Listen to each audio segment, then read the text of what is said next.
Terus terang saya nggak pernah tertarik sama demokrasi. Awalnya itu Mas, pertama saya tidak pernah melihat contoh di alam manapun, di jenis manapun yang sistemnya secara natural adalah demokrasi. Wes alam, arep planet, arep makhluk, arep sumur, arep kewan, nggak harus demokrasi. Jadi itu karangan so aku bayangnya cuma gitu. Paling ya salah. Tapi bayanganku seperti itu. Terus nomor 2, demokrasi itu saya pernah ngomong, menurut saya awalnya karena ketidakpercayaan sama manusia yang lain, sehingga terjadi sistem demokrasi, ini kontrol sana, ini kontrol sana, ini kontrol sana. Jadi dasar demokrasi adalah suudon. Ayo, wes, bikin saya tambah gak tertarik. Ada lagi, ini yang ahli politik. Saya pernah baca beberapa enggak. Ada satu ahli demokrasi yang nggak kedengeran pendapatnya, padahal dia salah satu tokoh terkenal itu. Kata dia, demokrasi itu efektif untuk untuk luasan negara tertentu, ada maksimalnya. Lebih luas daripada itu udah nggak efektif lagi. Dan luasnya kayaknya segede Swiss cuma. Itu masih efektif. Di luar itu ya wis jadi ini setan pohon kabeh. Lah iya iki pemilihan pemimpin iki dhewe ndelok nang pohon-pohon banyak gentayangan. Apik banget ya. Saya berjanji kalau saya terpilih tidak akan ada hujan di malam minggu. Iya bisa bikin slogan gue ya, kreativitas demokrasi. Ada saya tadi dengar katanya ada di daerah Jawa Barat mana gitu yang pilkadanya, kamu nggak bayangin ini cuma ada di Indonesia gitu. Jadi posternya besarnya ada gambar avatar di belakangnya. Karena dia menunjukkan bahwa dia penyelamat bumi ya. Dan apa ternyata demokrasi nyontoh sopo demokrasi. Makanya kalau absurd jadi kalau ngomong demokrasi terus terang saya nggak tertarik. Wes kono ngarang loh, sampai nanti tahu sendiri. Alat guys, bola. Terus malas aku. Kalau melihat contoh di alam, orang mau pemilihan siapa, apa seneng ratu semut tuh yang mana? Ayo voting, gak ono ceritanya. Apa di gorila? Wih didelok punggungnya ada silver liningnya, ada garis putihnya, jadi pemimpin otomatis wahyo selesai. Dan di mana-mana mengono kuwi.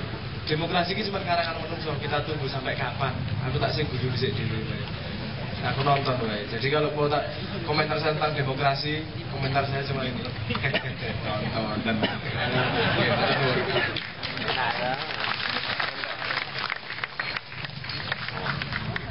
simple, padat dan mengena. Jawabannya, Cak, lagi dipijat. Ini jamaah fokusnya udah nggak sama kita. Tahu ya.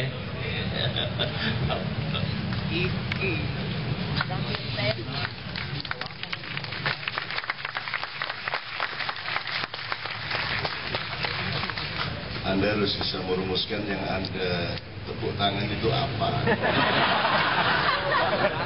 Kalau ini tidak ada kejelasan intelektualnya, itu nanti akan menambahi tahayul. Dan tahayul terbesar adalah demokrasi tadi itu. Oke, bismillah, assalamualaikum warahmatullahi wabarakatuh. Sebelum kita ngomong ke kuda lumping jalan kepang, Bati. Saya kasih informasi dulu, ini saya belum istirahat betul ini sejak dari Turki sama Kiai Kanjeng di Maroko, langsung keliling lagi tanpa istirahat di Jawa Timur, Jawa Tengah. Terus setelah dari sini kita harus ke Mamuju di Sulawesi Barat dan seterusnya, sehingga kenikmatan saya sesungguhnya adalah mendengarkan semua tadi. Terus baru aja saya ditawari pijit, belum sampai 3 menit sudah Anda potong. Dan saya kira sisa demokrasi untuk saya jadi itu dong. Terus dipotong pisang karena rare.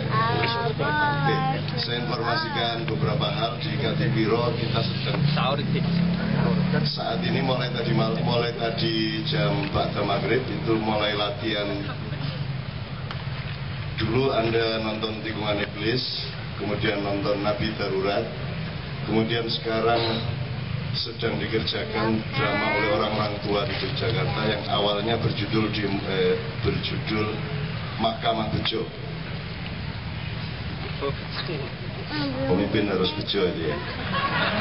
Tapi kemudian kita tidak tega kepada Mas Mahfud, akhirnya kita rubah judulnya menjadi Kaki Anjing. Jadi Allah itu kasih fenomena mengenai Gua Kahfi atau Ashabul Kahfi yang disembunyikan selama 300 tahun kalau menurut hitungan Masehi, atau 309 tahun hitungan Komariah, dengan cara ada 2 kaki anjing berjurai menjuntai di depan mulut gua, sehingga seluruh manusia di negeri itu, Syria, menyangka bahwa gua ini adalah sarang anjing, sehingga tidak seorang pun masuk selama 300 tahun itu. Bahwa di dalam gua itu oleh Allah diberi fenomena di mana ada beberapa orang yang dikejar-kejar oleh Raja Decius karena aliran kepercayaannya berbeda, kemudian mereka lari ke situ dan oleh Tuhan ditidurkan seakan-akan hanya 1 malam, padahal mereka ditidurkan 300 tahun. Nah, kita bikin cerita dengan berangkat dari situ. Terus akhirnya bukan kaki anjing, disepakati oleh teman-teman, judulnya adalah Tafakur Anjing. Jadi sekarang yang mampu bertafakur tinggal anjing. Dipentaskan kira-kira tanggal 22 sampai 24 di Rumah Budaya di Katipiro. Ini informasi aja. Tapi penontonnya dibatasi 1 malam paling banyak 150. Kalau mau nonton lebih dari itu berarti besoknya dan besoknya lagi. Itu berarti habis hari raya. Itu untuk informasi aja. Apakah nanti akan dipentaskan di Jakarta atau tidak kita lihat, karena kita masih punya utang jazz 7 langit. Belum di Jogja, belum di Surabaya, dan belum di Semarang. Ya, mudah-mudahan Mas Beben ditagih terus ini sama teman-teman Semarang. Insya Allah tercapai. Dan saya tadi minta Mas Beben tolong browsing tentang Greenwich Mean Time yang sekarang titiknya disepakati secara internasional ada di London Selatan. Jadi jam 0 itu ya, satuan 0 time itu, 0 time itu di London Selatan. Itu hanya karena Inggris menang perang. Perancis sudah bikin sebenarnya karena kalah perang, yang jadi adalah London itu. Nah, saya minta untuk investigasi dan diteliti secara kosmologis. Jazz 7 langit ini sebenarnya menggambarkan bahwa ada 7 lapisan langit. Apakah itu struktur galaksi, apakah itu apa yang Sabrang mungkin lebih tahu. Pokoknya ada 7 yang Allah selalu sebut Sabra Samawat. Pada saat yang sama ada 7 lempengan juga di dalam bumi. Dan semuanya berbentuk jajaran genjang. Dan kalau kita melihat struktur keseluruhan dari jajaran genjang jagat raya alam semesta ini, maka titik pusatnya adalah Ka'bah. Jadi Greenwich Mean Time sebenarnya adalah Ka'bah. Tapi juga tidak usah diperjuangkan agar berubah dari London ke Ka'bah. Tidak usah, biarin saja. Karena manusia memang disayang Allah karena kesalahan-kesalahannya. Supaya Allah bisa memaafkan, maka Anda harus bikin kesalahan. Jadi mulai hari ini perbalahannya kesalahan-kesalahan Anda. Karena Allah mengatakan sebanyak-banyak dosamu masih lebih banyak ampunanku. Setinggi apapun gunung kesalahanmu dan dosa-dosamu masih lebih tinggi gunung permaafanku. Jadi aku fatwakan mulai hari ini banyaklah berbuat salah. Lakukanlah minum-minum, melacur dan lain sebagainya sebanyak mungkin. supaya Allah punya peluang untuk memaafkan Anda. Kalau tidak, nanti Allah tidak bisa menjalankan demokrasi yang diciptakannya sendiri. Apa informasi berikutnya supaya kita cepat ngomong ya. Ini teman-teman di Kadipiro juga menurut teman-teman sastrawan berkumpul. Tadi pagi ada yang meninggal satu, jadi ini sudah tua-tua.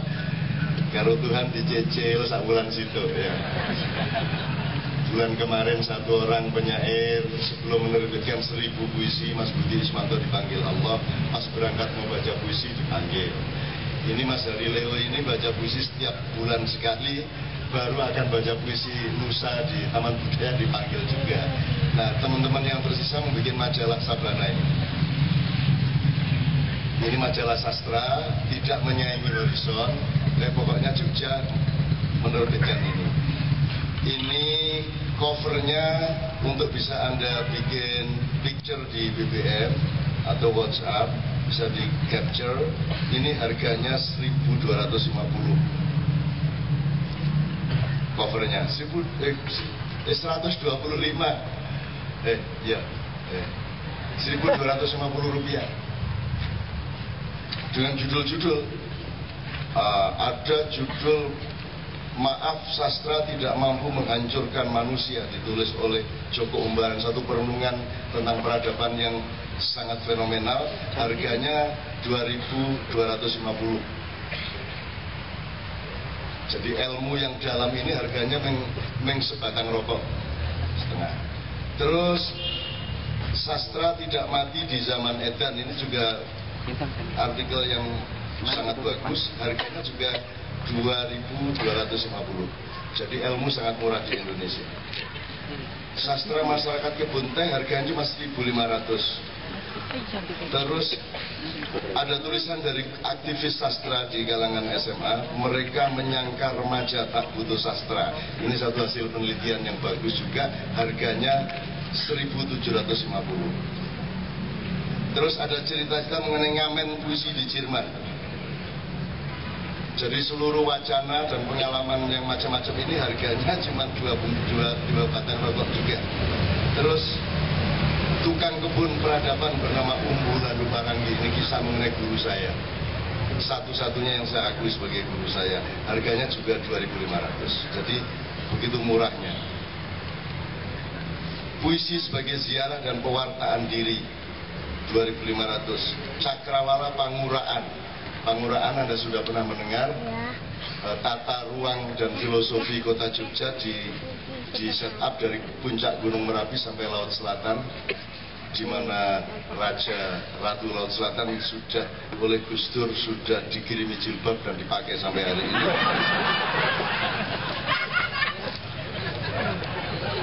Dan ada ajaran di Jogja bahwa ada urut-urutan jalan dari Tugu sampai rel, dari rel sampai Tugu Terang Bulan, dari Terang Bulan sampai kantor pos, dari kantor pos sampai keraton. Itu jalannya adalah berdasarkan saran tentang perjalanan hidup manusia. Yang pertama harus menentukan jalan utamanya apa, maka jalannya bernama Margo Utomo. Margo ini jalan dalam bahasa Jawa, dan jalan ini merupakan idiom lazim dari semua ajaran. Agama Islam juga memakai kata jalan untuk berbagai macam dasar ajarannya. Sirotol mustaqim, sirot artinya jalan.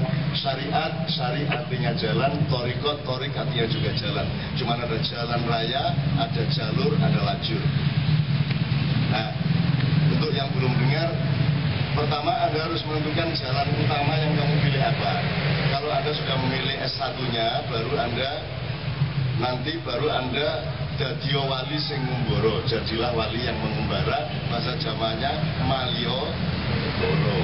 Kalau Anda sudah mengembara secara spiritual dan intelektual, Anda melakukan eksplorasi, eksperimentasi, mendapatkan inovasi, invensi dan lain sebagainya, maka Anda akan menemukan jalan Margo Mulyo. Anda akan naik dari kebenaran kebaikan, meningkat satu lagi menjadi mendapatkan kemuliaan hidup.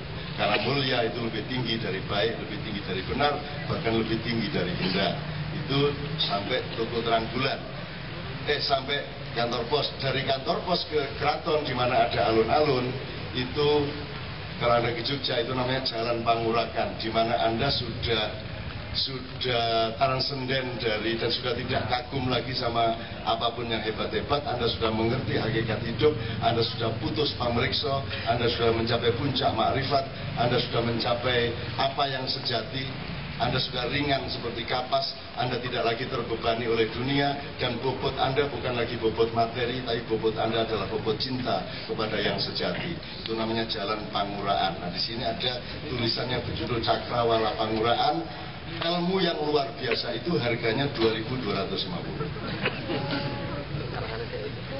Kalau ditambah lagi keraton itu 11 selatan, jadi ada tatanan interkontrol di dalam tata pemerintahan, politik di selatan, kemudian nanti dia melakukan interkontrol dengan agama, yaitu masjid di sebelah barat alun-alun, kemudian pasar di sebelah utaranya alun-alun, pasar Beringharjo, kemudian nanti kebudayaan dan hukum ada di timur alun-alun. Itu semua adalah tatanan di mana bidang-bidang dalam penggarapan pembangunan suatu negara atau kerajaan berdialektika dan saling mengontrol. Di tengah-tengahnya adalah alun-alun. Di situ wilayah yang malam ini disebut demokrasi. Pura wisata yang kemarin tempat dangdut mulai 3 hari yang lalu oleh Kiai Kanjeng, saya dan semua pengurusnya kita resmikan menjadi pusat kebudayaan Yogyakarta, mendampingi pusat-pusat yang lain, dan akan kita isi dengan kreativitas yang bermacam-macam. Ini informasi mengenai majalah Sabana. Terus saya singkat, ada merajut kembali peradaban Nusantara, ada macam-macam tulisan.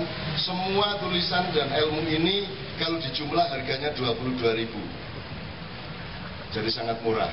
Kalau Anda tidak beli ini berarti Anda lebih murah daripada 22.000. Oke, itu.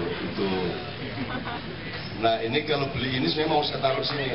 Saya taruh sini sebab majalah ini tidak disponsori siapapun, biayanya dari saya pribadi. Tidak dengan sponsor, tidak dengan backing, tidak dengan pemilik modal, tidak dengan apapun.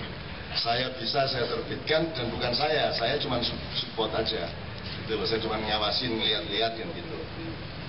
Ini lukisannya Untung Basuki. Untung Basuki itu seorang Katolik, pencipta Mars MTQ. Nah, Mars Musa Bakot Tilawatil Quran diciptakan oleh seorang Katolik soleh. Kurang plural biaya Indonesia. Kok Amerika muruk-murui pluralisme, ndasmu pecah. Kita dari dulu udah plural, udah karu-karuan. Kita itu sudah campur-campur, udah karu-karuan. Wong yang masuk ya, Untung ini saya larang masuk Islam. Tunggu rasa mlebu Islam dulu mau baca. Mesake kayak kancamu ming sithik kan tadi kalau gitu. Dan lagi kalau kamu masuk Islam kamu ngurus nyusahin orang sholat. Kok nyusahin salah sikile ngadeg siji ngene iki ora iso menggo. Jadi kalau dia sujud itu ngomong ini sret. Jadi dia butuh 1 meter kali 1 meter. Nek sithik kayak awakmu tok, ngrasa Islam Katolik ae. Tuh. Loh, begitu rileksnya hubungan kita kok di Ma'iyah ini, begitu santainya. Dia kalau masuk Ma'iyah, dia namanya bukan Aloysius Untung Basuki, tapi Ahmad Untung Basuki. Terus dia, oke, minal aidin, bil minal apa? Sorry bin minal aidin, pokoknya dicampur-campur kata-kata Islamis, dicampur-campur karuan. Tapi dia dicatat oleh Indonesia sebagai pencipta Mars MTQ, dan dia yang termasuk baca Iqra bismi rabbikal ladzi khalaq kepada orang Katolik. Mungkin Indonesia dihapusi kabeh, agama dihapusi. Rumangsane Islam jajane ya ora, rumangsane Katolik jajane ya ora, ya tetep wong Indonesia. Indonesia lebih tinggi dari agama-agama. Katanya ngono kuwi gitu loh. Hapusan kabeh. Ini bukan pernyataan, ini cuman kenikmatan aja melihat orang Indonesia yang ndadi itu. Ndadi itu bukan dadi. Jadi dulu ada to have, kita tingkat menjadi to be. Terus Shakespeare mengatakan to be or not to be, that's the question. Yang gitu. Kemudian saya pribadi tidak setuju sama to be. Saya tidak mau to be dari dulu, nggak mau jadi apa-apa saya. Sebab aku sudah punya tetangga di desa namanya Kastubi. mantri pasar. Jadi aku nek dikongkon to be or not to be lah, to be bagiannya back kiwa kelebon terus aku tubian. Gitu. Nah sekarang ada bukan to be tapi pretend to be or look like to be. Itu namanya ndadi ditambah n. Dadi itu menjadi, kalau ditambah n seolah-olah jadi. Jadi ndadi presiden. Memang dia faktanya presiden, tapi sebenarnya substansinya dia seolah-olah presiden, seolah-olah wakil rakyat, seolah-olah bupati, seolah-olah ilmuwan, seolah-olah guru, seolah-olah menteri. Semua ndadi. Nah, nanti kita omongkan bersama-sama cirinya orang ndadi itu bagaimana. Dan di Indonesia ini saya kira peradaban dadi sudah lengkap, sudah sempurna. Insya Allah mendapat ridho dari Allah Subhanahu wa Ta'ala. Ya. Jadi ini harganya 22.000. Nek gak tuku gak rene meneh.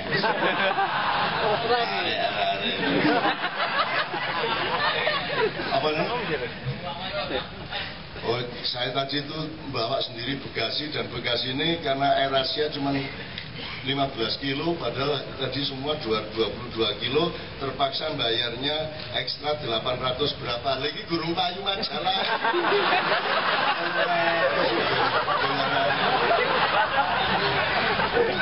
Nyeneng. Jadi saya senang sekali. Saya itu makin rugi makin senang. Makin disengsarakan oleh dunia, makin Tuhan terharu sama saya. Jadi saya itu tidak apa-apa. Bayangin saya dikasih honor untuk suatu acara, dan saya GR ini 50 juta ini di dalam amplop. Ini baru terjadi belum seminggu yang lalu. Dalam amplop. Mbah piye iki utekku iki 50 juta iki. Edan apa gitu kan. Dan saya langsung transfer duit ke sana 15 juta, ke institusi yang ke unit yang sana 10 juta, unit sana 10 juta, jumlahnya 35 juta loh. Begitu tak buka amplopnya 20 juta. Lebih tak ini. Dan itu loh, kebahagiaan saya di situ. Mendapat rezeki tapi habisnya lebih banyak. Dan senang sekali. Dan orangnya saya kasih tahu, terima kasih ya, Anda sudah mensupport saya sehingga sekolahan saya yang sana saya kasih 15, unit yang sana saya kasih 10, yang sana 10. Dia juga tidak hitung bahwa jumlahnya 35. Terus dia bilang, iya Cak Sip, terima kasih. Loh, kurang 15 ya, tapi tidak apa-apa, saya tidak marah. Ngapain saya marah, hidup sekali di dunia, masuk marah gitu. Tidak ada penderitaan, tidak ada sesuatu pun yang tidak kita masukkan menjadi nada-nada yang selalu indah. Karena nada indah tergantung hatimu, kan begitu. Oke, harganya 22.000.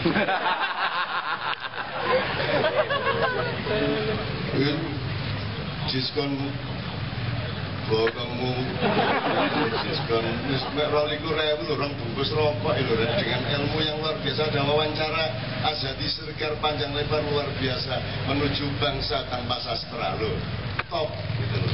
Nah, ini cuma harganya cuma 3.000 rupiah untuk satu ilmu yang mendalam gitu loh. Di jumlah semua cuma 20. Ya, ini betul-betul harganya 22.000 tercantumnya. Gak mbaki aku di video. Saya ini pengikut Rasulullah, pokoknya iki lho rek, hargane 22, perkara awakmu tukune 22 temen ngancen awakmu pelit. Iya kan? Tidak punya toleransi, tidak punya apresiasi, tidak punya imajinasi. Gitu loh, pulaan 22 kok tuku 22. Lah rumah samu olehku nambahi bagasi RS, emang rumah samu sapa sing bayari? Burung payu wis bayar sakmono kae. Tapi ya Allah, aku senang sekali, aku dirugikan oleh dunia, maka engkau semakin terharu kepadaku. Maka engkau akan memberi limpahan-limpahan rezeki yang jesi, yang tidak terduga-duga setiap saat. Amin ya rabbal alamin. Oke, yuk saya ini masuk ke demokrasi. Jadi ya, gitu ya. Saya ambil yang sederhana dulu deh. Sebelum soal demokrasi tadi, saya ambil sederhana unsur dulu. Saya kemarin waktu ma'iyahan di daerah Mancasan, di daerah Jogja Utara, itu saya terlanjur berfatwa bahwa budaya itu hukumnya fardu kifayah. harus dipertanggungjawabkan kepada majelis ulama. Tapi tak angkat awakku dhewe sebagai ketua majelis ulama pancasan.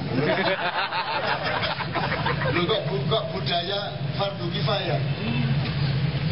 Fardu kifayah itu penjelasannya tahu kan, fardu ain itu wajib untuk setiap orang. Kalau fardu kifayah itu kalau tidak ada yang melakukan semua salah, tapi kalau ada sedikit orang melakukan semua menjadi bebas dari kesalahan. Misalnya ada orang mati, nggak ada yang datang sama sekali, berarti seluruh masyarakat salah. Tapi kalau ada yang datang 3 orang aja, maka 3 orang ini akan membatalkan kesalahan semua masyarakat. Itu namanya fardu kifayah.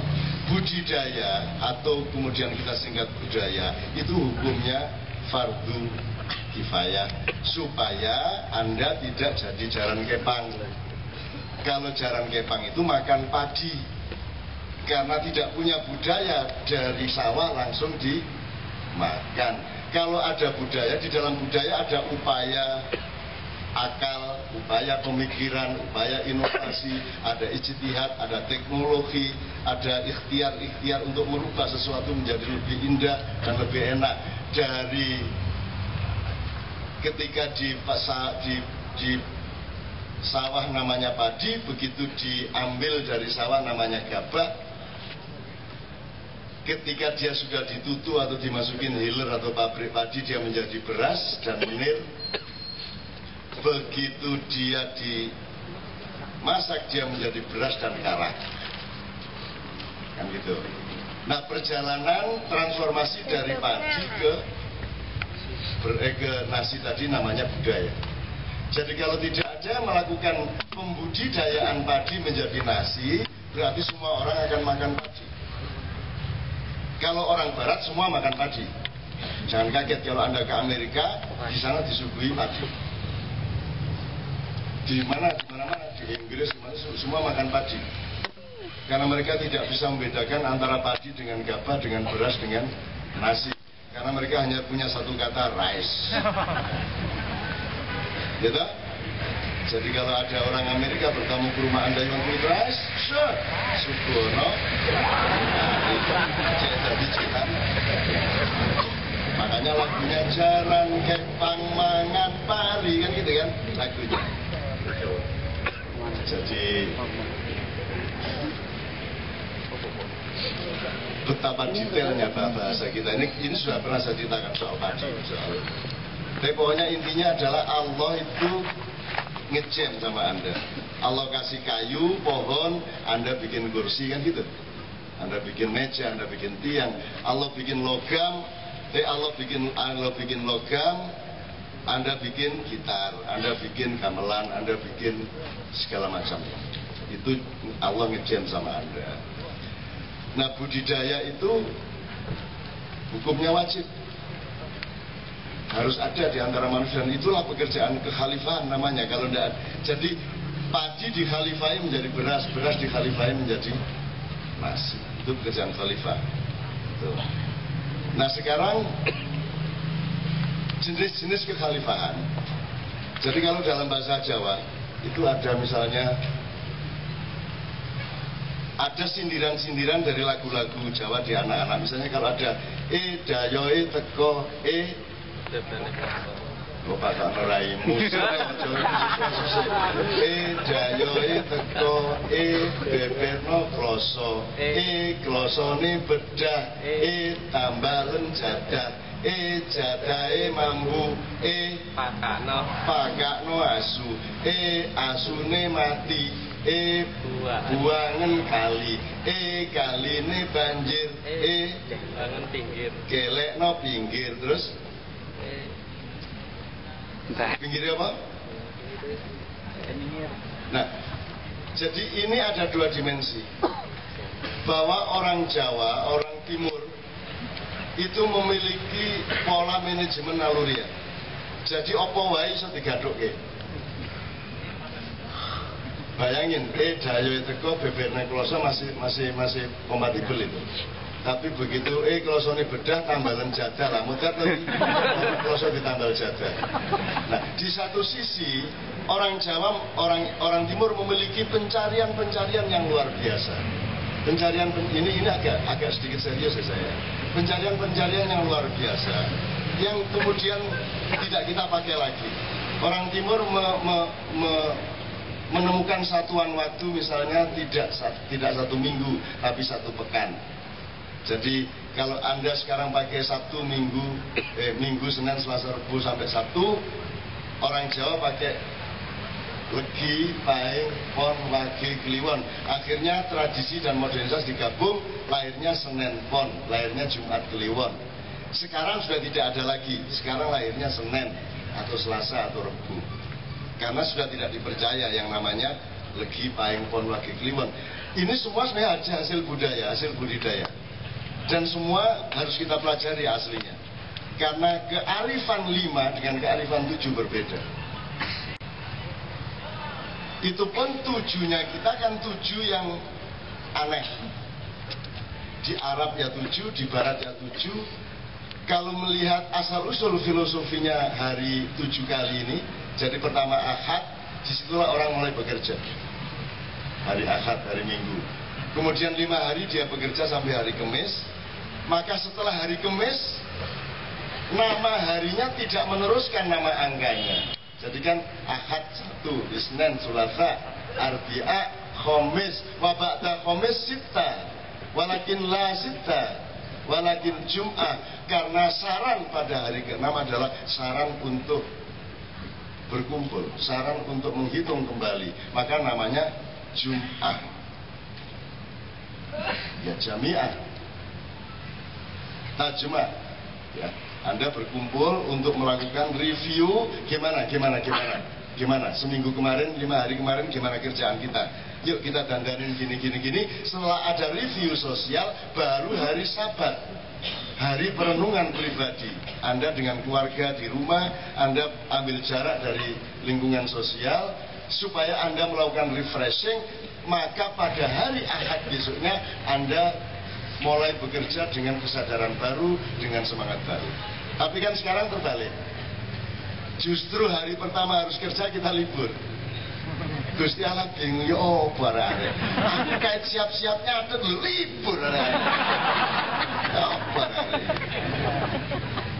Tapi ya enggak apa-apa, akhirnya sekarang malaikat sudah hafal. Ini Ahad lagi berarti mulai loh ya. Wah kadung tangi, so aku mangurang. Akhirnya malaikat bangun paginya waktu hari Senin. Ya sudah enggak apa-apa, wong itu cuma nama. Akhirnya gitu kan, what is in name. Apa tuh nama kan tidak penting gitu. Nah diterus-terus nama tidak penting juga menyakitkan hati. Bener nama tidak penting. Bener, namamu siapa? Darsono siapa? Loh, saya kira jenenge Lukman tak celuk Darsono kira-kira aku. Pokoknya tiap hari anggur ketemu gue aku nyeluk, no, dar, siapa dar? Marah nggak Anda lama-lama? Jadi nggak bisa Anda bilang what is in name. Ngawur aja. Kalau nama Muhammad ya Muhammad, jangan diganti Karjo. Aku adane ya apa kok? Asyhadu anna Karjo Rasulullah.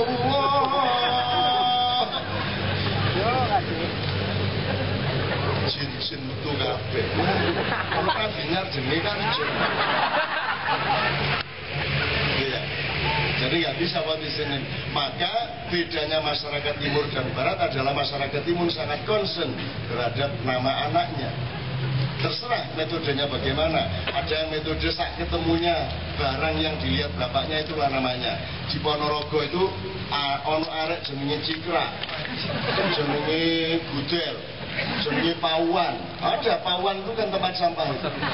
Di Ponorogo saya tahun 63 masuk Ponorogo di desa itu koncoku jenenge itu Gudel, Pawan, Cikra, Sapu, Pacul, Garang. Oh banget. Itu di Ponorogo. Aneh juga, Jawa tapi punya kecenderungan tersendiri. Sementara kalau di Jombang kan tahu sendiri kan, subur. Nanti kalau sudah tua disebut subur Jombang. Ada ideologinya, yang penting dia subur. Mudah-mudahan dia benar-benar subur hidupnya, gitu loh. Terus apa mana? Abdurrahman Wahid.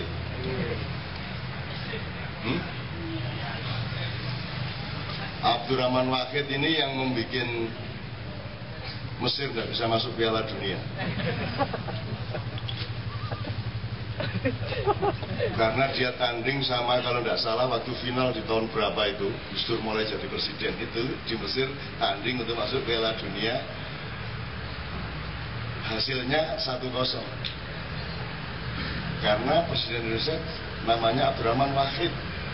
Nek Wahid masuk dia Piala Dunia. Lagi Wahid ini Messi itu jadi 1-0 kalah deh. Itu orang Mesir marah sama orang Indonesia gara-gara presidenmu namanya Abdurrahman Wahid, mestinya Abdurrahman Wahid. Jadi 1-1. Kita menang nih asli.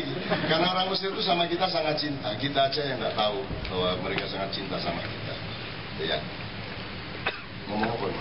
Abdurrahman Wahid. Aku sama Gus Dur ini saya langsung lupa semuanya saya. Jombang. Kalau nama orang Jombang ya Muhammad Ainun Najib. Stop kafe lah punya orang Jombang. Ponari gak asli Jombang mesti ada. Ini ya. Orang Indonesia itu kan gitu gobloknya. Asal sudah seneng semuanya dianggap baik. Kalau kalah ya semua dianggap jelek dan salah, ya toh? Kalau sudah menang tuh semua baik. Apa ya apik wis, angger Jokowi apik wis. Gitu kan? Nek sing kalah elek kabeh. Saya kira itu yang harus didandanin di Ma'iyah. Anda tidak boleh punya cara berpikir yang tidak objektif seperti itu. Semua orang ada baiknya, ada buruknya, ada salahnya, ada benarnya. Maka di Indonesia sekarang Anda harus punya ketegasan. Soekarno menurut Anda sebenarnya bagaimana? Soeharto bagaimana? Sekarang Soekarno pahlawan, Taufik Kemas pahlawan. Siapa meneh? Gus Dur pahlawan apa tidak? Nanti kita harus bikin Gus Dur jadi pahlawan. Ayo yang tegas. Ya.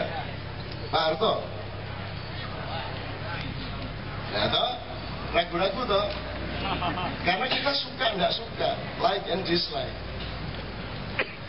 Gitu loh, like and dislike. Saya nggak peduli dia pahlawan apa tidak, aku nggak masalah. Pahlawan atau tidak, saya pribadi itu nggak ada masalah. Cuman Anda harus tegas.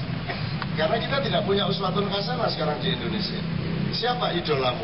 Siapa pancatan sejarahmu di Indonesia supaya engkau punya motivasi untuk berbuat baik? Siapa?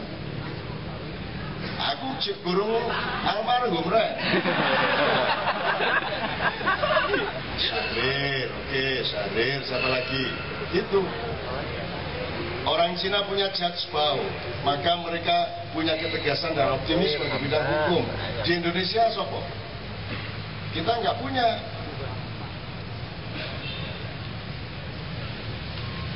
Pegadaian. Apa mengatasi masalah? Lopa. Ya aku angel menafsirkan itu. Kalau yang saya bisa menafsirkan itu orang bijak membayar pajak, itu saya bisa menafsirkan. Hanya orang bijak yang membayar pajak. Kalau orang sekedar rasional dia tidak mau bayar pajak. Kayak apa bayar pajak? Monggo gayu salungke jumlahi kan gitu kan. Pajak ini kan soal kewajiban dan hak dan kewajiban ya mas ya. Suami kalau belum memenuhi kewajibannya, jangan minta istrimu mengabdi kepadamu. Tuhan tidak nyuruh kamu sholat sebelum dia kasih pohon, sebelum dia kasih sungai, sebelum dia kasih udara yang segar, sebelum dia kasih fasilitas alam yang luar biasa. Setelah dia kasih fasilitas, manusia bisa menikmati kehidupan, baru Tuhan minta Anda bayar pajak sehari setengah jam sholat 5 waktu. Sebulan, setahun minta 1 bulan untuk Anda berpuasa. Kan gitu, itu pajak dari Allah yang ditarik ke Anda setelah Allah kasih fasilitas. Nah di Indonesia kan hak-hak rakyat masih belum melegakan hatinya rakyat. Orang masih belum lega hatinya jadi orang Indonesia. Jangankan bangga, orang untuk merasa aman jadi orang Indonesia aja belum tercapai. Maka jangan diharapkan mereka tidak tawur, jangan diharapkan mereka tidak marah, jangan diharapkan mereka taat lalu lintas. Gitu loh. Wong mereka mau taat, alah saya taat, toh yang di atas juga nggak taat. Saya berbuat baik, toh di sana juga nggak berbuat baik. Saya nggak mencuri, kenapa? Wong mereka mencuri, kan begitu kita hatinya. Nah, jadi ini soal hak kewajiban. Terus tadi soal nama, saya sebenarnya kan ngomong Jalan Kepang ya, yang manajemenal tadi, Dayo itu tadi. Jadi sekarang ini pemerintah dan rakyat Indonesia ini sering melakukan tadi, Dayo itu tadi, sering nambal tikar dengan jadah. Jadi kalau milih pemimpin itu tidak rasional, jelas. Milih apa aja nggak rasional sama sekali. Itu namanya nambal apa? Kloso dengan jadah. Nah, ada idiomatik lain dari kebudayaan yang dititipkan ke anak-anak Jawa atau Sunda atau mana saja. Pasti saya tidak kenal yang Sunda lagunya gimana, tapi pasti ada. Jadi misalnya kalau di Jawa Timur yang saya pernah bilang Joko Pentil, itu kan menunjukkan bahwa sudahlah, kamu itu jangan terlalu bagusilah, kamu itu akan berputar-putar, nasibmu itu akan, kalau bahasa Jawanya cokro manggilingan. Jadi ada lagu yang muter tidak akan pernah selesai. Joko Pentil diladil, ayo lulupin ayo buka dan ayo nomor sabrang, ayo berangkat dan ayo cici matrojo, ayo Joko Pentil diladil, ayo lulupin kalian. Padha karo nek ngimami apa kul ya ayyuhal kafirun iki ya. Mulet ae. Mulet gak leren-leren. Aku ya gelek keliru iku. Kul ya ayyuhal kafirun la abudu ma ta'budun wala antum abidun ma abud wala ana abidum ma abadum wala antum abidum ma abud. Wah, muter-muter. Mulanya akhirnya sekarang itu satu ayat tok wis gak agak. Kul ya ayyuhal kafirun Allahu akbar. Res. Enak saiki ngimami ku enak wis. Semua orang bisa ngimami, itulah demokrasi sholat. Semua bisa ngimami, oke. Terus ini tadi soal budaya ya. Sekarang sebenarnya soal dadi ini loh yang paling penting. Tadi sebenarnya saya ingin Mas Iswan itu menjelaskan dadi ini kan luar biasa, ini kaca luar biasa loh ini kali ini apa namanya mukadimahnya. Sebab selama ini kita ngomong dadi itu belum pernah mendalami betul secara epistemologis. Itu kan dari kata dadi ya. Dadi terus mendadi. Jadi misalnya saya gini, kalau dalam drama, dalam teater Rendra dan Hamlet misalnya ya. Tahap keaktoran yang pertama, Rendra berperan sebagai Hamlet, gitu ya. Ini peran yang ya masih ada Rendranya, masih ada Hamletnya. Tapi kalau sudah lebih tinggi lagi tingkat kualitas keaktorannya, sudah Rendra menjadi Hamlet.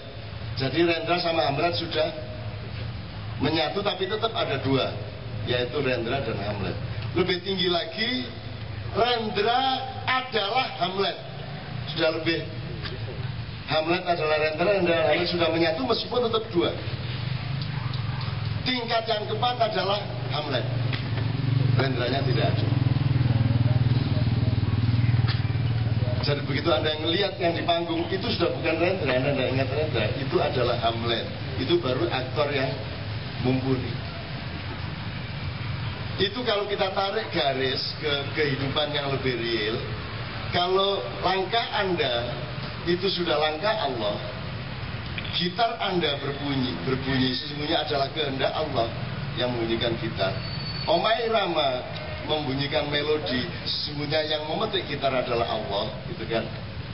Terus ono wingi sing ahli sufi nek kene ya sing kelas sufi, terus tak bilang ini kan yang bernyanyi sebenarnya Allah, ya mesti ae. Terus dia kutip di mana-mana.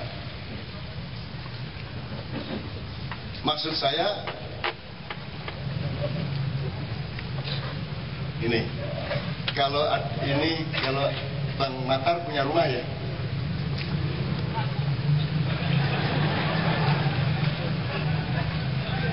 Iya kira-kira itu contoh nih kontrak. Oke, anggaplah beliau punya rumah itu ya. Warara ibu rahasia. Oke, siapakah tuan rumah di rumah itu? Bang Matar. Oke, Bang Matar disebut tuan rumah karena dia owners rumah itu. Dia yang beli tanah, dia yang beli rumah, maka dia tuan rumah. Sekarang kalau Bang Matar adalah rumah, siapakah tuan rumah di Bang Matar?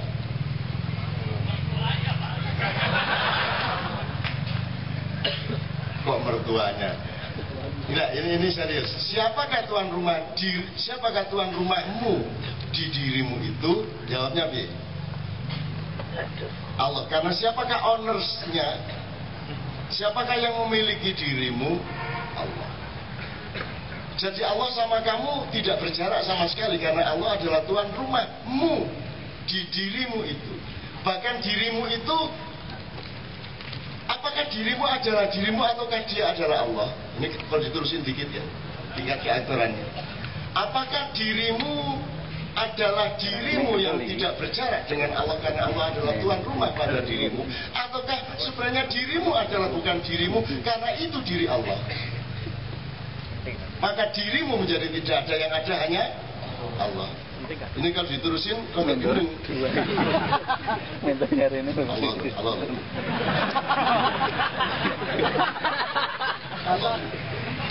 Mau terus di demo nanti ya. Enggak, saya hanya Anda harus punya elaborasi intelektual terhadap hakikat faktual dari dirimu, bahwa Anda itu tidak sedikit pun memiliki hak atas dirimu. Jadi hak asasi manusia itu sebenarnya istilah teknis administratif sementara untuk menyebut titipan Allah atas yang kamu sebut dirimu, tapi aslinya kan kamu tidak ada. Jadi dadi saja sebenarnya juga sudah mencurigakan. Jangankan dadi saja saya nggak setuju. Sejak saya mulai menulis tahun 69, saya sudah menyatakan bahwa saya tidak setuju dengan filsafat eksistensialisme. Saya tidak pernah memperjuangkan diri saya untuk menjadi apa-apa, karena saya tidak percaya kepada gagasan saya mengenai diri saya. Saya lebih percaya kepada gagasan Tuhan tentang diri saya. Sehebat-hebat perjuangan saya masih kalah sama nasib saya di dalam ketentuan Allah. Jadi saya ngikut sama Allah. Nah sekarang yang ada di Indonesia adalah bagaimana orang memisahkan dirinya dari Allah melalui filsafat to be atau dadi tadi. Itu pun dia pura-pura dadi, tidak benar-benar dadi, tapi dia dadi. Jadi peragaan di mana-mana peragaan. Gimana jelasinnya? Apakah orang yang mengurusi pendidikan benar-benar mengurusi pendidikan? Jadi dia kan bukan dadi pendidik, tapi dadi pendidik. Saya kemarin di Turki jadi tamu negara 4 hari non-stop siang malam, dari jam setengah 4 pagi sampai jam 12 malam lebih. Saya diajak kemana-mana melihat seluruh jantung dan paru-paru mereka, dan saya luar biasa senangnya sekaligus luar biasa sedihnya, karena begitu saya melihat kedahsyatan Turki ini, saya jadi ingat Indonesia dan saya sangat sedih. Kebetulan anak saya kelas 1 SMP yang belum bisa nyanyi, sebenarnya secara teknik sangat masih rendah, itu diundang ke sana untuk keliling ke 10 kota untuk nyanyi di stadion-stadion di 10 kota tersebut. Sehingga saya sama istri saya harus jemput ke sana sebelum dia pulang setelah 1 bulan. Dan karena orang Turki tahu saya akan ke sana, terus saya dijadwal kemana-mana. Dan saya senang sekali melihat luar biasa orang Turki ini. Orang Turki itu sudah selesai hatinya, sudah terpenuhi hak-haknya, sehingga dia tidak rewel, dia tidak nuntut macam-macam, sehingga dia murah hati kepada siapapun saja. Hari pertama turun dari airport, saya ngopi, saya sudah dapat teman, dan dia sudah nganter saya ke rumahnya, ngasih makan, kasih segala macam. Hanya ketemu di warung kopi, karena saking ikhlasnya dia kepada sesama manusia. Karena dia sudah tidak nuntut apa-apa, dia terpenuhi semuanya. Jadi orang Turki itu untuk nyapu yang bukan tempatnya aja dia mau, karena dia mencintai keindahan bersama. Bersih. Jam 12 malam itu langsung semua alat-alat sampah membersihkan seluruh kota dan seluruh negeri, sehingga pagi-pagi kita melihat celing lagi. 2 2.000 anak dari sekolah Turki di seluruh dunia 140 negara mengirim 2.000 siswanya. Jadi dari setiap negara mungkin sekitar 30 orang, 40 orang, jumlahnya semua 2.000 dibagi sekian tim, kemudian dibagi ke 60 kota. Anak saya kebagian 10 kota. Yang ingin saya ceritakan kepada Anda adalah, ya Allah, Indonesia ini bisa membuat negara 10 kali lipat lebih dahsyat daripada Turki seandainya kita lega hatinya. Masalahnya kita tidak pernah lega hatinya. Dapat Pak Bung Karno tidak lega, gitu kan? Dapat Pak Harto tidak lega, dapat Habibie belum sampai lega, belum sampai nggak lega. Dapat Gus Dur hampir lega, nggak jadi. Dapat Megawati ini lega apa tidak, kita bingung. Nah, yang terakhir ini kita tidak ingat lagi lega dan tidak lega, sehingga tidak ada tema itu lagi, karena kita konsentrasi pada beliau. Nah, jadi kita tidak pernah sempat punya kemurahan hati sebagai manusia, dan kita belum pernah menderita semenderita orang Turki. Mungkin sedikit setting sejarah ya. Mereka 30 tahun menderita luar biasa, dan kita sebenarnya butuh 30 tahun menderita. Jadi saya berdoa, ya Allah, bikinlah kami menderita semenderita orang Turki selama 30 tahun. Kalau tidak dihajar oleh penderitaan yang sedasar itu, kita tidak akan pernah bangun sebagaimana orang Turki bangun. Orang Turki itu tidak ada yang so alim, tidak ada yang rewel. Yang satu sholatnya gini monggo, yang gini monggo, udah nggak bingung-bingung lagi. Saya diajak ke masjid yang di dekat Hagia Sophia. Teman-teman bilang ini putri tidak boleh ikut Jumatan, tapi begitu saya sampai ke sana ya wong wedok ya sak embrek di jero masjid, liwat-liwat ya tidak ada masalah. Jadi tidak rewel-rewel. Jadi di sana aliran monggo sak karep-karepmu. Tidak ada orang yang sok, yang alim gitu, tidak ada. Biasa-biasa aja. Tapi kelakuannya baik, akhlaknya baik, tidak mencuri, tidak ada barang hilang, tidak ada kriminalitas, tidak ada gelandangan, tidak ada pengemis. Saya bukan pengagum Turki, saya pengagum Indonesia. Orang Turki bisa seperti itu karena pernah mengalami penderitaan yang luar biasa. Dulu mereka berkuasa hampir separuh dunia selama Ottoman berkuasa 800 tahun. Jadi yang disebut Turki sekarang hanya ibu kota dari kekaisaran, kesultanan Ottoman itu, Utsmaniyah itu. Kemudian datanglah Kemal Atatürk, seorang pendiri nasionalisme Turki. Atatürk ini menganut sekularisme yang tidak sama dengan sekularisme yang kita kenal. Sekularisme yang kita kenal adalah memisahkan secara tegas negara dengan agama. Di Turki, Atatürk sekularismenya adalah tidak boleh ada agama. Yang ada Turki. Oke, kalau memang kamu terpaksa azan silakan, tapi bahasa Turki. Sholat silakan, oke, enggak apa-apa, dah kompromi, tapi harus bahasa Turki. Jadi selama 30 tahun tidak ada sekolah Islam. Orang belajar ngaji diam-diam. Orang menderita luar biasa. Kudeta terus-menerus terjadi selama 30 tahun itu untuk mencari jati dirinya. Sampai akhirnya stabil. Sekarang ada program untuk mengarab springkan Turki, tapi insya Allah tidak akan pernah bisa menembus Turki. Karena orang Turki sudah merasa aman dengan dirinya, sudah merasa bangga dengan dirinya. Stadion itu penuh. Ketika saya melihat penutupannya, Masya Allah. Ya Allah, ya Allah.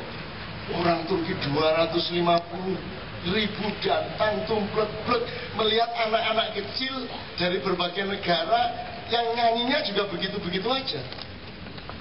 Secara keartisan, secara kesenian tidak hebat-hebat amat, tapi mereka bangga melihat anak kecil kelas 1 SMP dari Azerbaijan nyanyi Turki, anak kecil SD dari Kenya pidato bahasa Turki. Jadi orang Turki cinta betul sama dirinya, cinta betul sama Turki. Karena bayangin, anak-anak kecil dari seluruh dunia, 2.000 orang menyanyikan lagu Turki, menarikan tari Turki, berpidato bahasa Turki, melawak dengan bahasa Turki. Bayangin kalau sekarang di sini nih ada anak dari Afrika Selatan pidato bahasa Indonesia, coba bangganya Anda bagaimana? Dan itu di Turki di 60 stadion, 2.000 anak dari seluruh dunia melaksanakan Olimpiade Turki itu dengan sangat bagus. menyanyikan lagu Turki dengan kemampuan berbahasa Turki yang sangat bagus. Bukan melakukan Turkinisasi, enggak. Mereka juga tidak peduli dengan apakah kamu orang Kristen atau orang Buddha atau tidak ada masalah. Jilbaban pora juga tidak ada masalah. Gitu. Nah, Indonesia sebenarnya bisa melakukan apa saja lebih dari itu. Dari sudut kekayaan alamnya, dari sudut rileksitas manusianya. Saya tuh main gaple di masjid ya pernah. Aku ya, tahu aku. Remi yo gelap ya. Nggak ada masalah. Sekarang ini kita nggak tahu menganut ideologi apa. Dikit-dikit melanggar HAM, dikit-dikit kriminal, dikit-dikit haram, dikit-dikit bid'ah. Anak SD dijewer, orang tuanya marah melaporkan ke Komnas HAM. Dijewer itu, right? Lu zaman biar sabuk iya. Wah, sampai putus 5 sabuk itu hasil saya.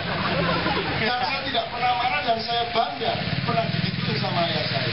Pagi-pagi tidak bangun diangkat kepala saya masuk kamar mandi. Cuk bangun saya. Kalau sekarang kan masuk penjara bapak-bapak. Terus jadi apa anak sekarang dijewer melanggar HAM? Diginiin sama penggaris cek gini katanya kriminalitas. Terus bagaimana? Saya nggak ngerti kita menganut apa sekarang. Masa nggak punya budaya? Kalau budaya itu ada bedanya menghantam, nabok, ngeplak, ngetak, judu, jewer, ada bedanya. Kita bangsa yang sangat kaya. Nah ini nonyo, nah ini ngetak, ini ngeplak kalau bahasa Jawa menggibeng, tak gibeng kan gitu. Kayaknya nih, nabok, gitu,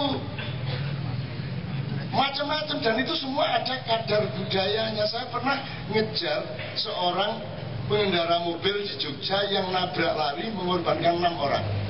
Ada tukang bakso kena, tukang becak kena, orang naik sepeda kena, jalan kaki kena. Karena dia lari terus tak kejar kayak di film itu, wow, tak kejar beneran sendirian, dia juga sendirian. Tak kejar sampai ke Jalan Taman Siswa, Widul, gue Pak Is yang Widul, sampai hampir Kota Gede. Balik lagi ke Kintelan, Pasar Telo. Setelah Pasar Telo, saya balap, saya silangkan, saya lari turun, saya tangkap dia, saya ambil kuncinya. Ikut saya, masuk mobil saya, tak bawa ke kantor polisi. Pak polisi, ini saya tangkap, dia tabrak lari, tolong diinvestigasi. Saya punya hak untuk menentukan beberapa hal karena saya yang nangkap. Sebenarnya saya pantas mendapatkan hadiah dari polisi, tapi saya tidak ingin mendapatkan hadiah dari polisi. Cuman saya minta satu hal, tolong diproses secara hukum, tapi tidak boleh dipukul. Tidak boleh ditonyo, ditabok oleh sebelah. Karena kalau mukul itu kriminalitas, Pak. Tapi kalau pak itu ada rasa sayang. Betul nggak? Kalau bapak mengginikan anaknya, itu bapak yang kejam, bapak ngaplok, itu pendidikan. Nah ini malah menyinggung perasaan. Kalau sakitnya sakit diginiin daripada diginiin. Nah dijundu itu kan agak menghina. Ini dijundu jenenge gitu kan. Nggak ada bahasa Inggris nggak ada jundu. Nggak ada. Kita tuh luar biasa punya detail dari semuanya itu. Jundu. Ini macam-macam lah. Jadi saya kasih syarat polisi, tidak boleh dipukul tapi ditabok oleh.